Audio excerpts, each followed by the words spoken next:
Hello students, तो आज मैं आपको कॉमर्स पढ़ाने वाली हूँ जिसमें हम आज का टॉपिक कवर करेंगे विच इज बिजनेस एनवायरनमेंट। आज हम बिजनेस एनवायरनमेंट पढ़ेंगे कि बिजनेस एनवायरनमेंट क्या होता है, उसके क्या क्या फीचर्स हैं, उसमें कौन कौन से डायमेंशंस होते हैं। Dimensions are very important. तो हम दो टाइप के डायमेंशंस पढ़ेंगे इसमें। आज के वीडियो में हम एक डायमेंशन को कवर करेंगे, इसके बाद हम नेक्स्ट पार्ट 2 बनाएंगे जिसमें हम दूसरा डायमेंशन और आगे के टॉपिक कवर करेंगे।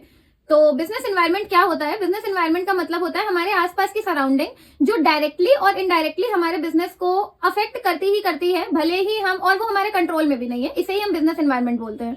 और बिजनेस एनवायरनमेंट के फीचर्स क्या होते हैं, डायमेंशंस क्या है, ये चलिए हम लोग रिटर्न में समझते हैं। चलिए बिना समय बर्बाद किए हुए आ जाइए। तो बच्चों, हम लोग पढ़ते हैं business environment. What is business environment? It refers to external forces, factors, institutions that are beyond the control of the business and they affect the functioning of a business enterprise. Business environment का मतलब वो सारे external forces और factors होते हैं और institutions होते हैं जो business के control में नहीं है, but वो directly और indirectly business की functioning को affect करते हैं, उसे ही हम business environment बोलते हैं। Features क्या हैं इसके? एक्सटर्नल फोर्सेस का मतलब कॉम्पिटिटर्स हो गए, कस्टमर्स हो गए, सप्लायर, जितने भी एक्सटर्नल फोर्सेस हैं और वो बिजनेस के कंट्रोल में भी नहीं है, क्योंकि आप कोई क्या कर रहा है आप उसे रोक नहीं सकते, तो उससे बिजनेस अफेक्ट होता है। Specific and general forces, specific forces वो होते हैं जैसे इन्वेस्टर्स हो गए, कस्टमर्स हो गए, सब स्पेसिफिक फोर्सेस हैं, तो ऑब्वियसली ये तो बिजनेस को अफेक्ट करेंगे ही। इनकी डिमांड में चेंज आया, इनके टेस्ट में चेंज आया, तो वो बिजनेस को अफेक्ट करेगा। जनरल फोर्सेस टेक्नोलॉजिकल, सोशल, इस टाइप के जो चेंजेस होते हैं वो बिजनेस को अफेक्ट करते हैं। इंटर रिलेशंस का मतलब है जो फैक्टर ऑफ बिजनेस एनवायरनमेंट होते हैं और जो ऑल दी फोर्सेज और फैक्टर्स होते हैं वो सब बिजनेस को अफेक्ट करते हैं। जैसे फॉर एग्जांपल कि हमारी कंट्री में यूथ जिस तरीके से बढ़ रही है उस तरीके से फास्ट फूड इंक्रीज हो रहा है, फास्ट फूड की डिमांड बढ़ रही है, तो ये इंटर रिलेटेड है, तो बिजनेस अफेक्ट हो रहा है। अनसर्टेनिटी, बिजनेस एनवायरनमेंट अनसर्टेन है, कब इसमें क्या चेंजेस आएंगे कोई भी इमेजिन नहीं कर सकता। जैसे इसका बहुत बेस्ट एग्जांपल है आपका कोविड आया, किसी को नहीं पता था कि क्या होने वाला है आगे, किस तरीके से बिजनेस चेंज हो गए, तो वो हमारे हाथ में नहीं है, तो अनसर्टेन है ये। Dynamic, it keeps on changing, ये टाइम टू टाइम चेंज होता रहता है, आपके कंट्रोल के बाहर है, आप इसे बिल्कुल भी नहीं रोक सकते कि क्या चेंज आने वाला है, ये भी आपको नहीं पता होता है। कॉम्प्लेक्स, और बिजनेस एनवायरनमेंट को डील करना इज वेरी कॉम्प्लेक्स, ऐसा नहीं है। हाँ, आप इसको स्कैन कर सकते हैं कि एनवायरनमेंट में क्या चेंजेस हैं, बट वो चेंजेस बिजनेस को कैसे इन्फ्लुएंस करेंगे आपको नहीं पता है, तो इट इज वेरी कॉम्प्लेक्स।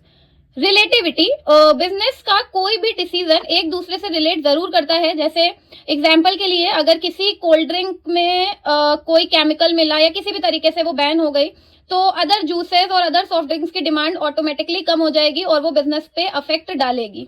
तो ये बिजनेस एनवायरनमेंट के फीचर्स होते हैं। अब हम आ जाते हैं डायमेंशंस पर। बिजनेस एनवायरनमेंट को दो डायमेंशंस में डिवाइड किया गया, one is micro and other one is macro. Micro word आपको पता ही है, स्मॉल से मतलब होता है, और मैक्रो यानी कि लार्ज एरिया या एग्रीगेट से।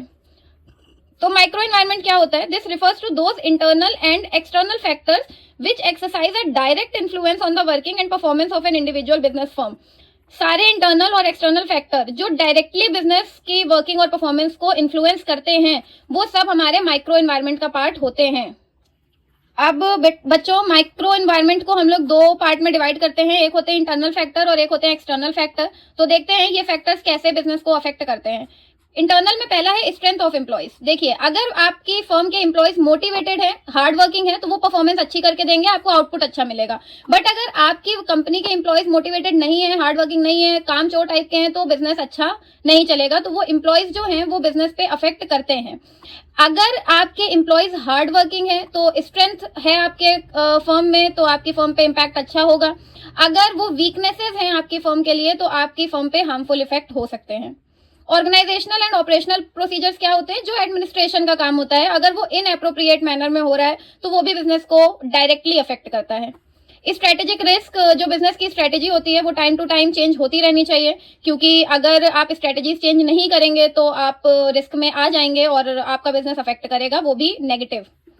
इनोवेशन, जिस तरीके से कंपटीशन बढ़ रहा है तो टाइम है कि आपको बिजनेस में चेंजेस लाते रहने चाहिए। अगर आप कंपटीशन में बने रहना चाहते हैं तो आपको नए नए इनोवेशन करते रहने चाहिए। नेक्स्ट इज फाइनेंशियल, बिजनेस की जो फंडिंग होती है वो भी बिजनेस पे अफेक्ट डालती है। तो आप किसी भी एक ही फाइनेंसर या एक ही कस्टमर पे डिपेंडेंट नहीं रह सकते, बिकॉज ये आपके बिजनेस की फाइनेंशियल पोजीशन के लिए अच्छा नहीं है, तो ये बिजनेस पे आपके अफेक्ट डालेगी। लास्ट इज एम्प्लॉय रिस्क, और एम्प्लॉय का रिस्क भी बहुत ज्यादा होता है। मान लीजिए आपने कोई ऐसा एम्प्लॉय लिया है जो आपकी फर्म के लिए अच्छा नहीं साबित हुआ, तो वो आपके बिजनेस पे डायरेक्टली अफेक्ट करेगा। तो ये सारे होते हैं बिजनेस एनवायरनमेंट के इंटरनल फैक्टर। अब हम आते हैं बिजनेस एनवायरनमेंट के एक्सटर्नल फैक्टर्स के ऊपर। कॉम्पिटिटर्स, ऑब्वियसली कॉम्पिटिशन में कोई चेंजेस आया या कुछ भी आया तो वो आपके बिजनेस पे अफेक्ट करेगा ही करेगा, क्योंकि आप कॉम्पिटिशन में है।